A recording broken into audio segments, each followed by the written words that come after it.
Well, it's always great to hear from the successor for Kwasi Kwarteng's constituency, Mr. Speaker. I'm very proud to represent our country on the world stage last week in COP, before that in NATO, and it's because of the reputation we've rebuilt over the last 15, 16 months that other countries now want to do trade deals with us and want to place their orders with us. Sally Jamieson. Thank you, Mr. Speaker, and can I also associate myself with the remarks from the Prime Minister? The Prime Minister will be aware of the campaign run by the trustees of the British Coal Staff Superannuation Scheme, which is campaigning to return the £2.3 billion investment reserve back to its members, 700 of which are in Doncaster Central. The Labour government delivered on its manifesto pledge for the MPS scheme last year, so will the Prime Minister also ensure that fairness and justice is delivered to the BCSS members at the upcoming budget, and will he meet with me and other Coalfield MPs to discuss further? Well, I know how committed she is to righting historic wrongs for our mining communities, and I can assure her so am I. She will know we've already transferred £1.5 billion that was wrongly kept from over 100,000 former mine workers. Ministers, as she knows, have met the BCSS trustees on several occasions. The Industry Minister is meeting them later on today, and I'll make sure that she's updated in relation to that. Kemi Badenoch, the Leader of the Opposition. Thank you, Mr. Speaker. And can I associate my party with the Prime Minister's comments about Remembrance Week, and also his comments on Manfred Goldberg and Mervyn Kirsch, who is in the gallery today? Mr. Speaker, this morning on the BBC, the Health Secretary said there is a toxic culture in Downing Street that needs to change. He's right, isn't he? Mr. Speaker, my focus each and every day is on rebuilding and renewing our country. But let me be absolutely clear, any attack on any member of my cabinet is completely unacceptable. On the Health Secretary, Mr. Speaker, in relation to Health Secretary, he promised before the election that in the first year of a Labour government we'd deliver 2 million extra appointments. We didn't deliver 2 million, or 3 or 4. We delivered 5 million extra appointments. And today the Health Secretary is in Manchester, where he's announcing that because of the action he's taken to abolish NHS England, he's putting more people on the front line. He's doing a great job, as is the whole of my cabinet.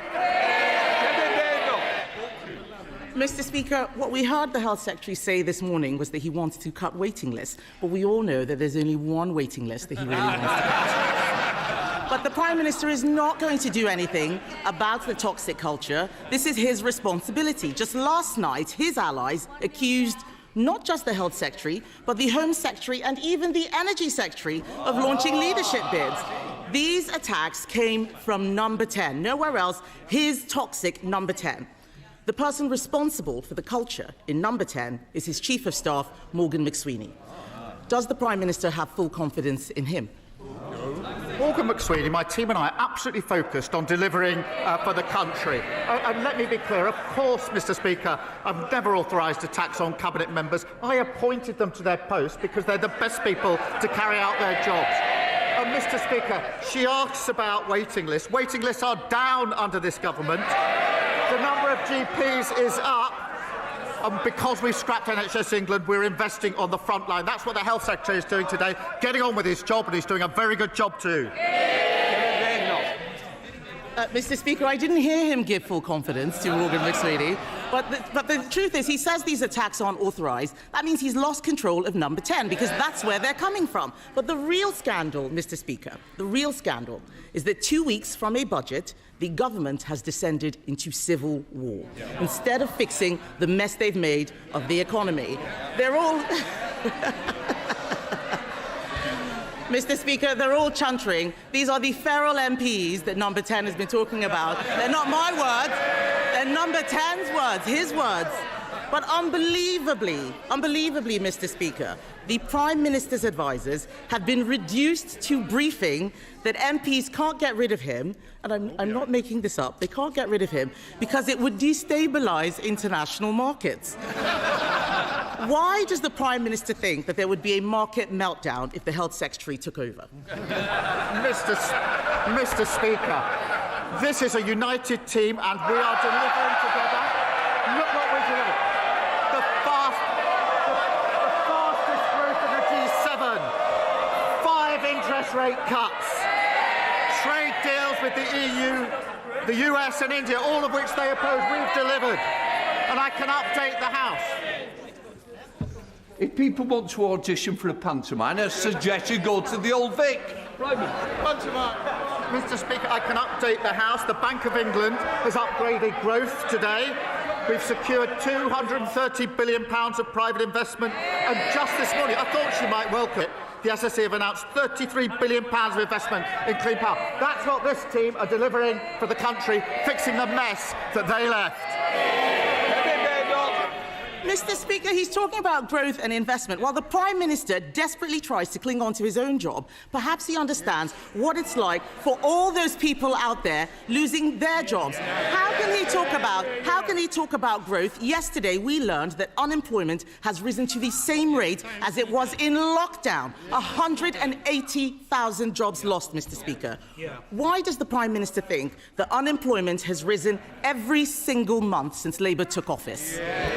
Mr. Speaker, let me give the House the details. 329,000 people more are in work since the start of this year. So 329,000 more are in work. Of course, I accept we need to do more in relation to unemployment. That's why we're transforming job centres, which they opposed. That's why we're working with 60 major businesses to tackle ill health in the workplace and invested £3.8 billion in tailored back-to-work support, which they opposed. I would also remind the Leader of the Opposition, Mr. Speaker, that the average unemployment in the 14 years of her government was 5.4%, higher than the rate today. Mr. Speaker, we left employment higher than it was after the last Labour government. Let me tell him now, what is causing it is his disastrous budget last year. That is what has caused the increase in unemployment. And so, to be clear, for all those Labour MPs shaking their heads, it's last year's tax rises that have killed jobs, and that's what's going to trigger this year's tax rises. This is the tax doom loop, and there is only one way out of it, and that is to cut spending. So why is the Prime Minister instead offering welfare giveaways to save his own skin? Well, Mr. Speaker, I'll tell the Leader of the Opposition why we increased national insurance. It's because of the mess that they left the country in. The NHS on its knees.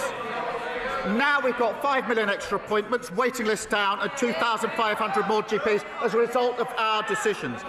But it's nearly the one-year anniversary, but she still hasn't told us in relation to national insurance whether she agrees and admits that we should do it, or if that's her position, how she would find the money that we raised in the budget. She's had a whole year to think about that question. Perhaps now she can give us an answer.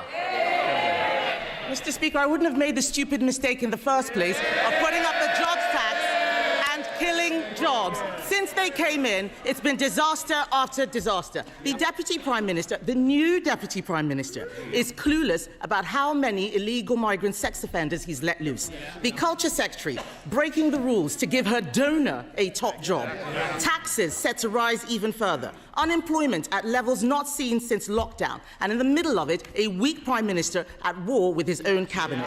Mr. Speaker, it's not just him, it is all of them. There is no replacement, it is all of them. 2 weeks before the budget, isn't it the case that this Prime Minister has lost control of his government, he's lost the confidence of his party, and lost the trust of the British people? Mr. Speaker, the stupid mistakes were made over 14 long years.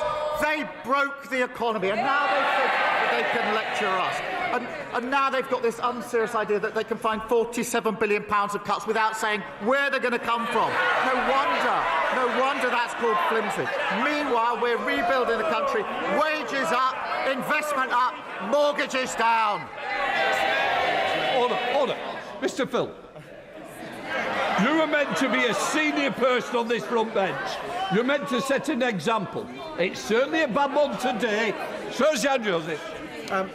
Mr. Speaker, despite extra government funding, adult social care services in my community are in disarray. My constituents are also facing a new fire risk because we don't have a fully functioning fire authority.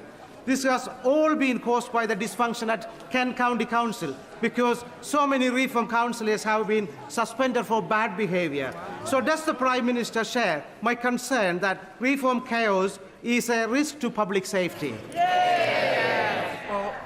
My sympathy is with the people of Kent whose lives are being disrupted by the staggering incompetence of reform. Mr. Speaker, Kent County Council was supposed to be the blueprint for what reform would deliver across the country. Now we can see what that means. Cutting local services, raising council tax, failing to protect the public. That's all reform have to offer. Grievance, division and total incompetence. Davey, leader of the Liberal Democrats. Thank you, Mr. Speaker. Can I associate myself with the earlier remarks of the Prime Minister and say what a great honour it was to join the royal family at the Cenotaph on Remembrance Sunday to pay our respects to all those heroes who gave their lives for our country. We must never forget the sacrifice they made for our freedoms. Mr. Speaker, a great British institution is under attack from a foreign government. President Trump is trying to destroy our BBC, not because he cares about the truth, but because he doesn't want to get away with his lies. Trump has undermined press freedom in America. Now he's trying to do the same here, disgracefully egged on by the leader of reform. So will the Prime Minister tell President Trump to drop his demand for $1 billion settlement from the BBC? And will he guarantee that President Trump will not get a single penny from British licence fee payers? Let me be clear, I believe in a strong and independent BBC. Some would rather the BBC didn't exist. Some of them are sitting up there. I'm not one of them. In an age of disinformation, the argument for impartial British news service is stronger than ever. And where mistakes are made, they do need to get their house in order, and the BBC must uphold the highest standards, be accountable and correct errors quickly. But I will always stand up for a strong, independent BBC. Davey. Mr. Speaker, the Prime Minister is right that the BBC's independence and impartiality are absolutely crucial. That's why we must stop President Trump from undermining them. But President Trump's not the only one, Mr. Speaker. The last government spent years undermining the BBC's independence and impartiality. They put 2 Conservative cronies on the BBC board. One has had to resign, the other's still there, but he's been repeatedly accused of interfering in editorial decisions and staff appointments. Robbie Gibb should have no role in appointing the next Director General. And given the Royal Charter gives the government the power to remove him, will the Prime Minister sack him now? Well, Mr. Speaker, I certainly agree with the comment that the last government undermined the work of the BBC. They undermined pretty well everything they did in 14 years. Mr. Speaker, I'm not going to go into the individual runnings of the BBC. I am a strong supporter of the BBC in the terms I've already set out. Don't puppy. Thank you. Mr. Speaker, this is Care Leavers Month, when we remember the resilience and the brilliance of our young people who have grown up in care. And I was delighted to welcome a group of Southampton's care leavers to share their views with the Minister recently. But while this Labour government is taking real action to support care leavers, a Reform councillor has disgracefully described children in care as downright evil. Will the Prime Minister... He said it. Will the Prime Minister, and I hope the whole House, join me in condemning Reform's vile rhetoric, and will he reassure us that this Labour government will continue to support the protections and opportunities for all our care leavers? Well, Mr. Speaker, November marks the first ever Care Leavers Month, and that is a time to recognise that every child deserves support to achieve their potential. And through our landmark Children's Wellbeing Bill, we're requiring every local authority to help care leavers find secure accommodation. It saddens me that the parties opposite voted against it. The comments about children in care being evil are utterly appalling. And now the member for Clacton has heard them. I'm sure he'll want to condemn them right now. Nigel Farage. Thank you, Mr. Speaker. No, I've only got 30 seconds. The Prime Minister... The Prime Minister has stated very clearly that he wants to close the migrant hotels by the end of this Parliament. Well, the reform-led West Northamptonshire Council, brilliantly led council, will be issuing foreclosure notices on 3 migrant hotels within the next few days in response to grave public concern about the safety of women and girls on the streets of West Northamptonshire. Would the Prime Minister approve of us speeding up the closure of the migrant hotels? Yeah. Mr. Speaker, we will grit the mess we inherited and close every hotel. At their peak, under the previous government, there were 400 hotels. Now there are only 200 remaining. But he says he doesn't have time to condemn the comments calling children in care evil. He's also not had the time, it appears, to condemn the racist comments of his own MP. Utterly spineless. Jeff Smith. Thank you, Mr. Speaker. Last week I visited the new diagnostic centre at Withington Community Hospital, and as well as the 85,000 new appointments it's going to create, I was really pleased to see the new solar panels and heat pumps being designed into the building. So in the week of COP, and can I thank the Prime Minister for his climate leadership and attending COP, in the week of COP, what more can we do to ensure that new public buildings have green energy designed into them? Well, Mr. Speaker, I was very proud to attend COP last week, and the UK is leading on tackling climate change, delivering energy security and getting bills down and generating hundreds of jobs across the country. We're investing over £250 million to put rooftop solar on schools, hospital and military sites across the country, and that will deliver £400 million of savings to renew our public services. Angus MacDonald. Prime Minister, successive governments imposed massive environmental tariffs on customers using UK-produced renewable electricity, but far less on imported carbon fuel mains gas. This is the main reason why those not on the gas grid, i.e. those living in rural Britain, pay a great deal more to heat their properties. Yes, renewable projects are important, but the huge environmental tariffs on our electricity bills are not fair. Would the Prime Minister acknowledge this injustice and commit his government to addressing this? Thank you. Can I absolutely recognise the need to address the imbalance between electricity and gas prices? We are exploring options to create a fairer system, and I'm happy for ministers to keep him updated on what we're looking at. It's thanks to those levies and Labour's expansion of the warm homes discount that 6 million families will be getting £150 off their energy bills this winter. And I know that he will welcome the £33 billion in investment from SSE, helping connect clean energy to areas across Scotland where it's most needed. Lindsay Powell. Thank you, Mr. Speaker. Prior to the general election, the Health Secretary visited Amber Valley and declared it an NHS dentistry desert. Since then, I've secured £240,000 of additional funding, encouraged my constituents to access the 16,300 emergency appointments in Derbyshire, and last week secured thousands of extra UDAs. But there is more to do. So can the Prime Minister update me on the progress of the contract negotiations with the BDA and the timescale that the department is working to? Well, Mr. Speaker, I'm appalled that we inherited such a situation where tooth decay is the most common reason where children between 5 and 9 are admitted to hospital. Every children's hospital under their watch going in 5 to 9. I was very shocked when I heard this the first time at Alderhay Hospital up in the northwest, that more children being admitted to have their teeth taken out because they're rotting between the ages of 5 to 9 than any other operation. That was their record. They should just be ashamed of it. Ashamed of it. It's why I'm determined to rebuild NHS dentistry. I can confirm that discussions are underway with the sector, including the British Dental Association, on fundamental reform to the dental contract to get her constituents the care that they need and that they deserve. Thank you, Mr. Speaker. Jehoot's Pharmacy has been responsible for repeated closures, leaving staff unpaid and residents without access to vital medicine. Unfit pharmacy owners like Sarabjit Jehouti, who has severely neglected patients and staff in West Dorset and across England, should not be running our care system.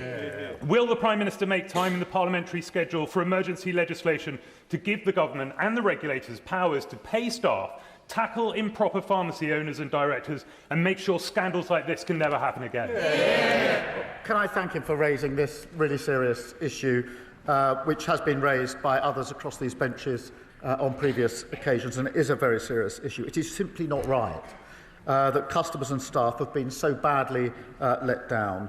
The Care Minister has convened representatives from across the industry to resolve the situation as quickly as possible, and I want to reassure him that we're working speedily to consider how to strengthen regulation of these pharmacies, and I'll update the House as soon as I can. Thank you, Mr. Speaker. During the assisted dying debates, I and many others highlighted the importance of palliative care provided by hospices, but this vital work has been left reliant on donations and charity for far too long, and Garden House Hospice in Letchworth is now facing a serious funding gap. I welcome government investment in hospices, but will the Prime Minister consider broader reform to put hospice funding on a sustainable footing, and can he ensure ministers meet with me to explore every option to keep Garden House Hospice open? I'm pleased to tell him that £100 million has now been passed to Hospice UK, so places like Garden House in his constituency can create the best environment to deliver care. That's backed, Mr. Speaker, by £26 million investment for children and young people's hospices.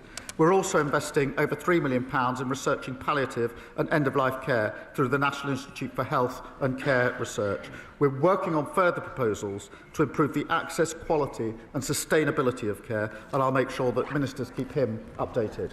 Rebecca Paul. Thank you, Mr. Speaker. I would like to ask the Prime Minister for his help. It's been over 6 months since the Supreme Court ruling on the meaning of sex, yet public institutions are still knowingly and intentionally breaching the law. HMP Downview, a women's prison in Banstead, has 5 biological males in it. And if that wasn't bad enough, those males are mixing with the women in the daytime without adequate supervision. Will the Prime Minister ensure biological males are moved out of women's prisons immediately? The Supreme Court ruling must be implemented in full and at all levels. She's absolutely right about that. She's raised these examples with me. I will make sure they're looked into and make sure she gets a proper reply in relation to the particular examples. Thank you, Mr. Speaker.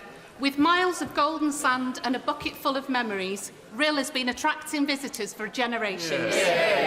After millions of pounds of Welsh Government investment and a £20 million UK Government Neighbourhood Fund, Rhyl is on the up. Does the Prime Minister agree with me that only with 2 Labour governments working together can we restore pride in our Welsh seaside towns? Join me for a stroll on our new promenade to see just what Rhyl has to offer. Well, that's a very appealing invitation just at the moment. Mr. Speaker, I'm proud to be putting power and resources directly back in the hands of local people in communities like Rhyl. That £20 million can be used for issues that matter most to them, include revitalising their high street, a cause that I know is crucial to many residents, including hers. Just 1 in 14 communities across Wales is benefiting from the Pride in Place funding. This is the renewal you get with a Labour government working with a Labour government in Cardiff. Max Wilkinson. Thank you, Mr. Speaker. Maternity services are a vital part of women's healthcare, but sadly too many women are being failed. At Cheltenham General Hospital, the Evita Birth Centre was temporarily closed for labour and births back in 2022. Last week, we learned that there will be no decision about a potential plan for reopening it until spring next year. Does the Prime Minister agree with me that 4 years is far too long to ask local mums-to-be to wait?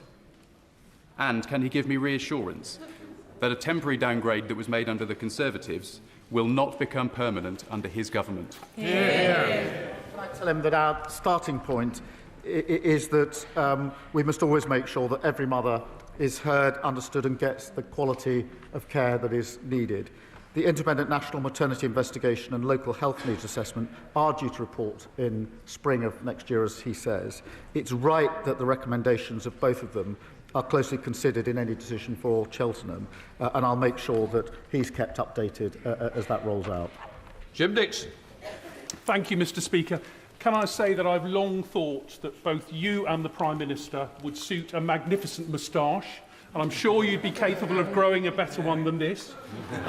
Many of us men in this House and outside are growing our tash out this month to highlight the need for our health system and men ourselves to address preventable and treatable conditions to which all men are vulnerable, including prostate cancer, testicular cancer and mental health conditions such as depression.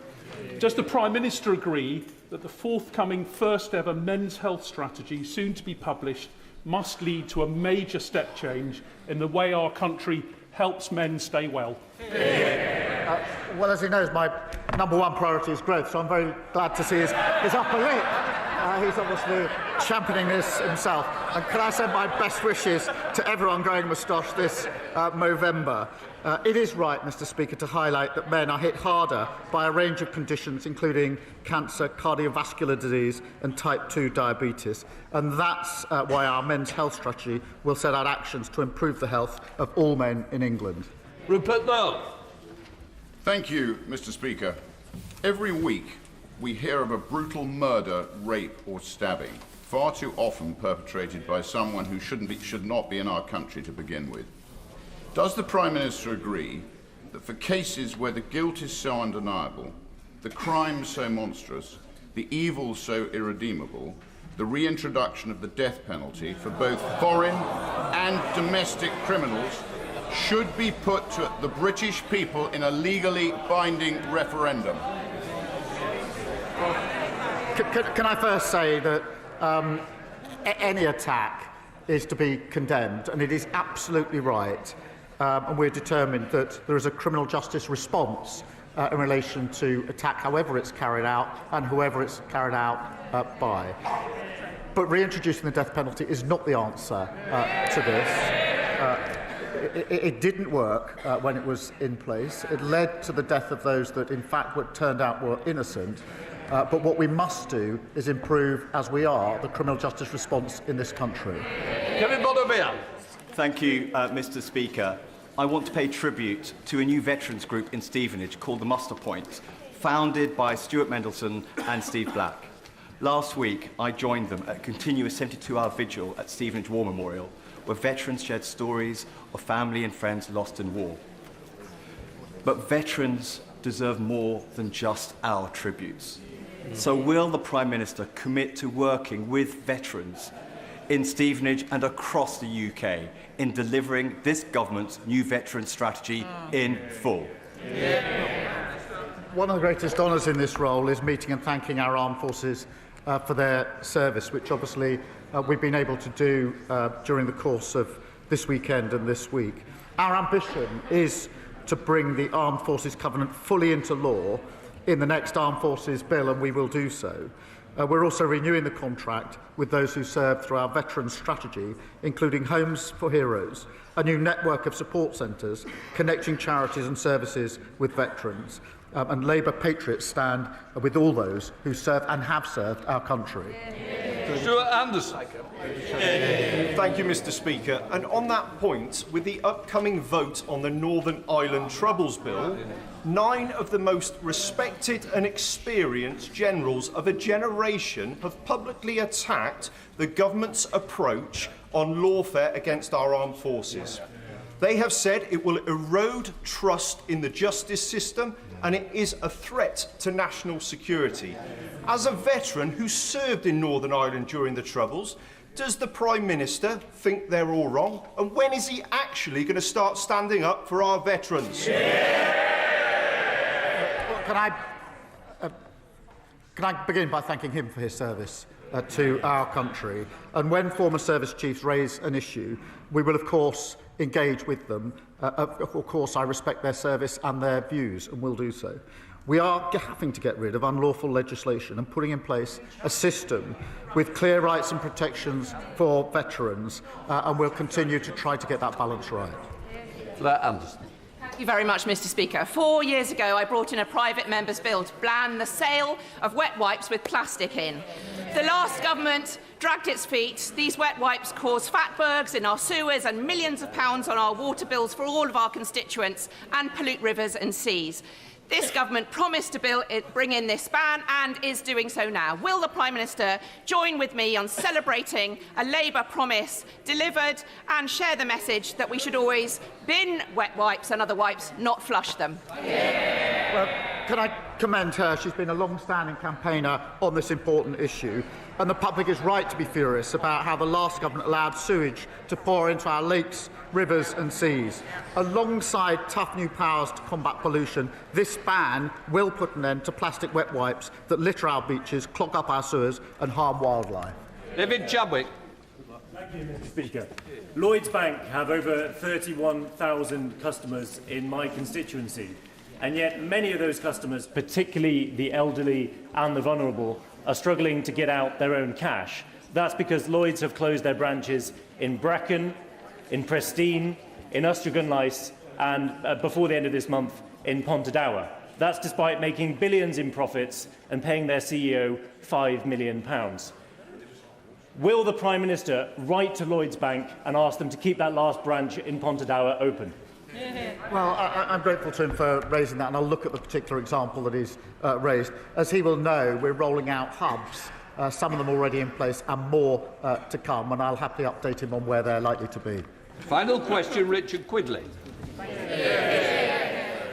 Thank you, Mr. Speaker. Following the work of our APPG for eating disorders, I was horrified to hear that 19-year-old Lily Cliff, who suffers from anorexia, has been placed on an end-of-life care pathway after Rotherham, Doncaster and South Humber NHS Foundation Trust obtained a Court of Protection ruling to withdraw her treatment.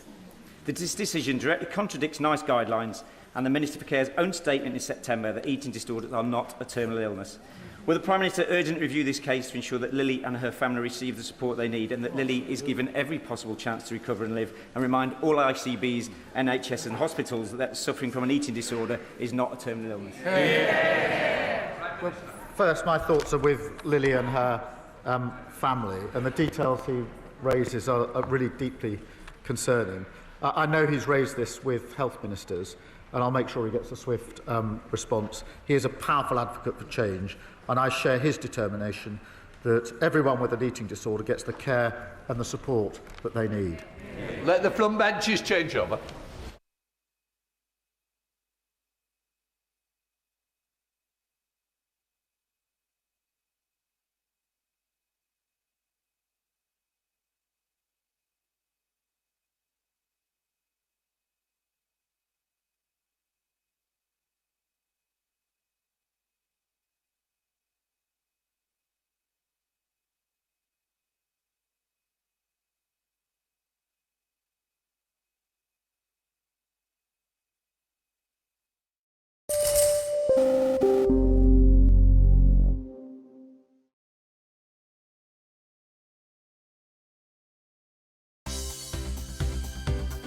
For more news and updates, all you need to do is follow CNBC TV 18 on all of our digital platforms.